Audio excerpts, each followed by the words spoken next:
P.N. നോക്ക് എന്ന് പറയുന്ന ഒരു വലിയ ചരിത്രകാരൻ, ഈ ഹിന്ദുത്വ സർക്കിളിലെ വലിയ ചരിത്രകാരൻ എന്നറിയപ്പെടുന്ന ഒരുപാട് പുസ്തകം എഴുതിയ ആളാണ്. അയാളുടെയാണ് ഈ പറയുന്ന താജ്മഹൽ തേജോമഹാലയമാണെന്ന കൺസെപ്റ്റ് ഒക്കെ. കഞ്ചാവ് തലക്ക് പിടിച്ച് മൂത്തപ്പോ കുറച്ചു നേരത്തേക്ക് എനിക്ക് തോന്നിപ്പോ. അദ്ദേഹം പിന്നെയും പറയുന്നുണ്ട്, എന്താണ് വത്തിക്കാൻ എന്ന വാക്കുണ്ടായത് എങ്ങനെയാണ്? വാത്തിക്ക എന്ന സംസ്കൃത വാക്കത്തിൽ നിന്നാണ് വത്തിക്കാൻ ഉണ്ടായത്. ക്രിസ്ത്യാനിറ്റി എന്ന വാക്കുണ്ടായത് എങ്ങനെയാണ്? കൃഷ്ണനീതി എന്ന വാക്കിൽ നിന്നാണ് ക്രിസ്ത്യാനിറ്റി ഉണ്ടായത്. സമാധാനമായിരിക്കൂ, അതൊന്നും കേട്ട് പേടിക്കണ്ട. ആമേൻ എന്ന വാക്കുണ്ടായത് എങ്ങനെയാണ്? ഓം എന്ന മന്ത്രത്തിൽ നിന്നാണ് ആമേൻ എന്ന വാക്കുണ്ടായത്.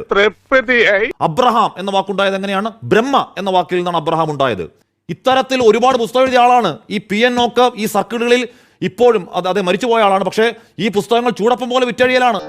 എന്റെ അമ്മേ, ഹാഷ്മി യഥാർത്ഥത്തില് അത്തരം പുസ്തകങ്ങളുടെ വിതരണക്കാരനാണ് ഗോപാലകൃഷ്ണൻ. അത് തനിക്ക് എങ്ങനെ അറിയാം?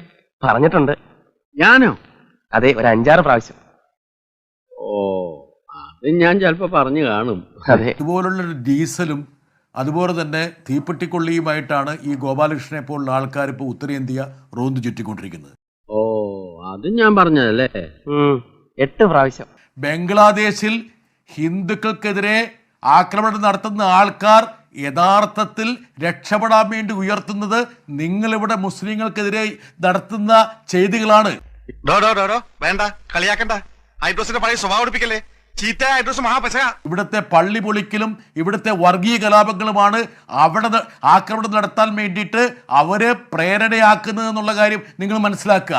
ഇവൻ ഒരുത്തരായതിനൊക്കെ കാരണം ഇവൻ എവിടെങ്കിലും പോയ അടി ഉറപ്പല്ലേ. ലോകത്തിലെ എല്ലാ ഹിന്ദുക്കളുടെയും ജീവിതം അപകടത്തിലാക്കുന്ന രീതിയിലുള്ള പ്രവർത്തനങ്ങളാണ് നിങ്ങൾ അഴിച്ചുവിട്ടുകൊണ്ടിരിക്കുന്നത്. നിന്റെ പഴം തള്ളിയിട്ടുണ്ടോ? അതുകൊണ്ട് നിങ്ങൾ ഏതെങ്കിലും തരത്തിൽ ഹിന്ദു സമൂഹത്തെ ഉദ്ധരിക്കുകയല്ല, അവരുടെ ജീവൽ പ്രശ്നങ്ങൾ പരിഹരിക്കാൻ വേണ്ടിയിട്ട് എന്തെങ്കിലും നടപടി എടുക്കും സാർ. ഇയാളെന്തിനാ ഇപ്പൊ ഇങ്ങോട്ട് വന്നത്? തന്നെ ആരെങ്കിലും ഇങ്ങോട്ട് വിളിച്ചു? ഒരു ദൈവ വിളി ഉണ്ടായി. എന്താ?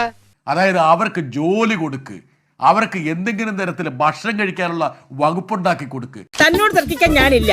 ഇതിലൊക്കെ ചില രീതികളും മര്യാദകളൊക്കെ ഉണ്ട്. നിങ്ങൾക്ക് ഈ പരിപാടി അല്ലാതെ, ഈ പറയുന്ന മാന്തലും കുഴിക്കലല്ലാതെ വേറെ എന്തെങ്കിലും നിങ്ങൾക്ക് അറിയാവോ? ഇവിടെ വർഗീയ കലാപങ്ങൾ ഉണ്ടാക്കുക, തമ്മിലടുപ്പിക്കുക. ഓ, നിങ്ങൾക്കൊന്നും അറിഞ്ഞുകൂടല്ല.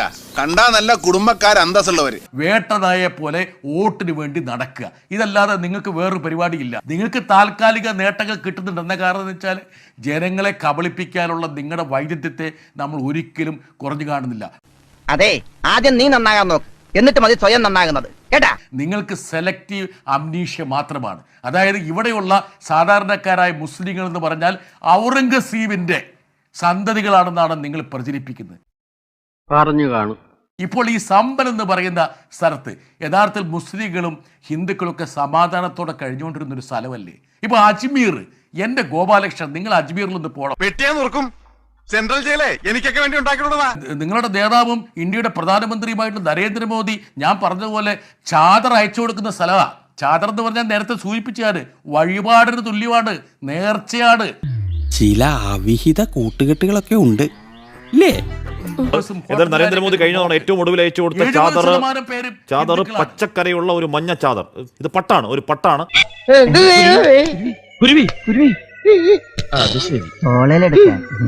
ഏറ്റവും ഒടുവിൽ നരേന്ദ്രമോദി അയച്ചു കൊടുത്ത ആ പട്ട് പച്ചക്കരയുള്ള മഞ്ഞപ്പട്ടാണ്. അത് നരേന്ദ്രമോദി ട്വിറ്ററിൽ തന്നെ ഇപ്പോഴും കിടപ്പുണ്ട്. ആരും വിളിച്ചില്ലല്ലോ. എനിക്ക് തോന്നിയതായിരിക്കും. പോട്ടെ.